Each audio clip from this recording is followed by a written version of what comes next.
الحمد لله رب العالمين والعاقبة للمتقين ولا عدوان إلا على الظالمين۔ آج ہمارے درس کی یہ 15ویں حدیث ہے۔ بلوغ المرام سے کتاب الصیام کی آج 15ویں حدیث ہے۔ حضرت عائشہ رضی اللہ تعالی عنہ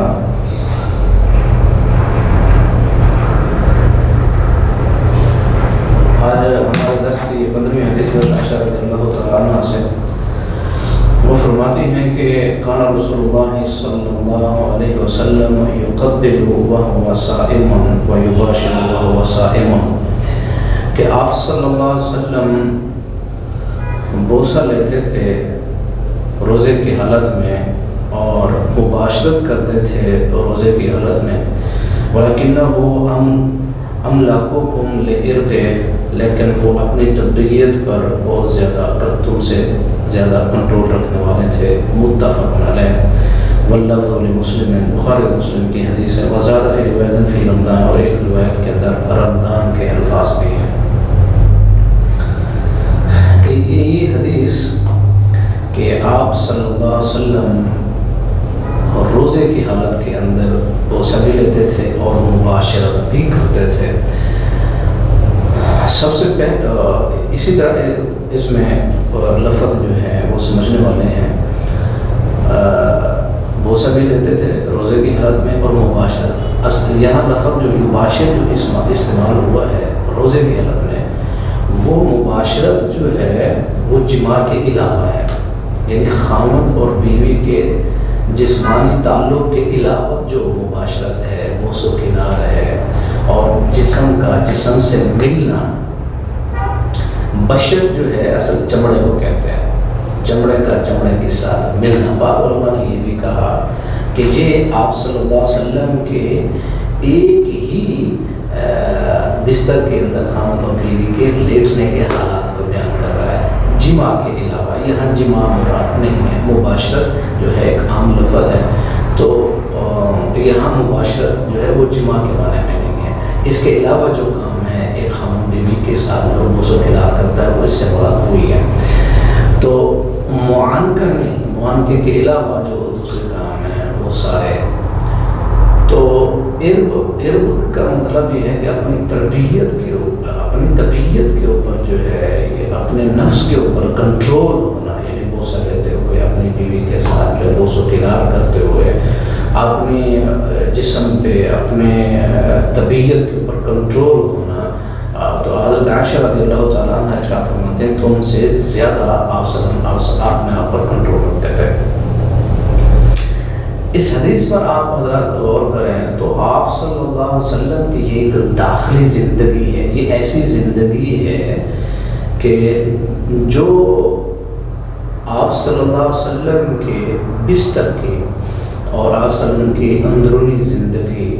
تو بعض علماء نے یہ کہا کہ آپ صلی اللہ علیہ وسلم کی نبوت کی صداقت کی دلیل ہے، کیونکہ کوئی بھی انسان یا کوئی بھی دنیا کا لیڈر اپنی زندگی کے یہ حالات جو ہے وہ کبھی بھی بیان نہیں کرتا، لیکن آپ صلی اللہ علیہ وسلم کا کوئی بھی کام جو ہے وہ امت سے مخفی نہیں۔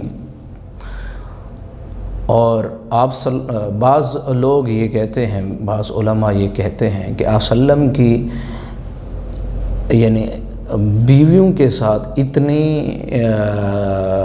خوش اخلاقی اور سیرت کسی ایک بیوی نے کبھی بھی یہ اظہار نہیں کیا کہ ہمیں کوئی مسئلہ ہے آپ صلی اللہ علیہ وسلم کے ساتھ، بلکہ عورتیں خود جو ہیں وہ اپنے آپ کو پیش کرتی تھیں کہ اور اس میں عزت محسوس کرتی تھیں کہ ہم بھی آپ صلی اللہ علیہ وسلم کی ازواج میں شامل ہو سکیں۔ تو کیونکہ عورتوں کے ساتھ بھی انسان کی بیرونی زندگی تو واضح ہوتی ہے، لوگ دیکھتے ہیں اور پتہ بھی ہوتا ہے، لوگوں کو پتہ چلتا ہے معاملات کا، لیکن اندرونی زندگی کا کسی انسان کو پتہ نہیں ہوتا، صرف بیوی کو پتہ ہوتا ہے۔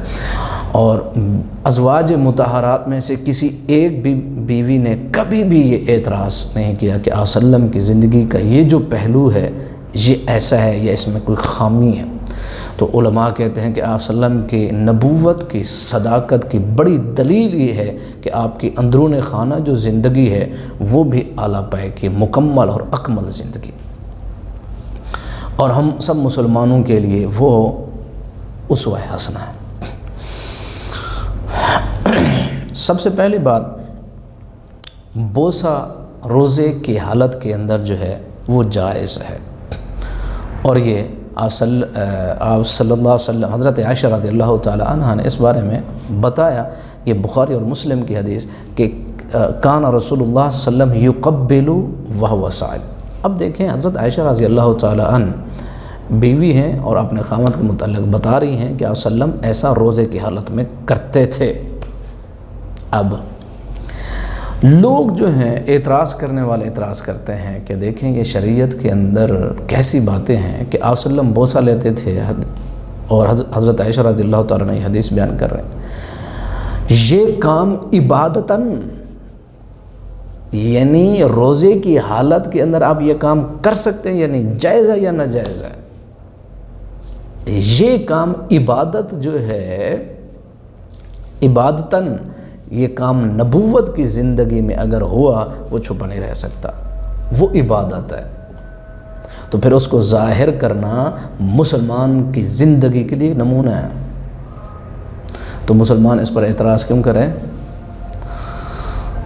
تو حضرت عائشہ رضی اللہ تو پھر حق اور سچ کے بیان کرنے، نبوت اور رسالت کی زندگی جو حق اور سچ بیان کرنے میں شرمانا کیوں؟ باقی ساری زندگی میں ہم غلط کام کرتے ہیں، لیکن حق اور سچ کے بارے میں جب آتے ہیں تو ہم جو ہے شرم سے پانی پانی ہو جاتے ہیں۔ تو جہاں شرم کرنا چاہیے وہاں ہمیں آتا نہیں، جہاں آنا چاہیے اور جہاں نہیں کرنا چاہیے وہاں جو ہے ہم شرم سے مرے جا رہے ہوتے۔ تو بوسہ دینا اپنی بیوی کو روزے کے حالات میں جائز ہے، ہاں اس وقت جب انسان کو اپنی طبیعت پہ، اپنے نفس پہ کنٹرول ہو کہ اس کا روزہ نہیں ٹوٹے گا۔ دوسری بات، حضرت عبداللہ ابن عمر رضی اللہ تعالیٰ عنہ سے وہ کہتے ہیں کہ آپ صلی اللہ علیہ وسلم کے پاس ایک نوجوان ہے، آپ صلی اللہ علیہ وسلم نے اس کو اجازت نہیں دی اس چیز کی، کیونکہ اس کی ممکن ہے کہ روزہ ٹوٹ جائے جوانے کی وجہ سے، اور ایک بوڑھا آیا تو اس کو بوسہ دینے کی اجازت دے دی۔ لیکن پھر بھی علماء کہتے ہیں اجازت سب کو ہے جو اپنے روزے کو بچا سکے، اور روزے کی حالت میں اپنے بیوی کا بوسہ جو ہے وہ لے سکتا ہے۔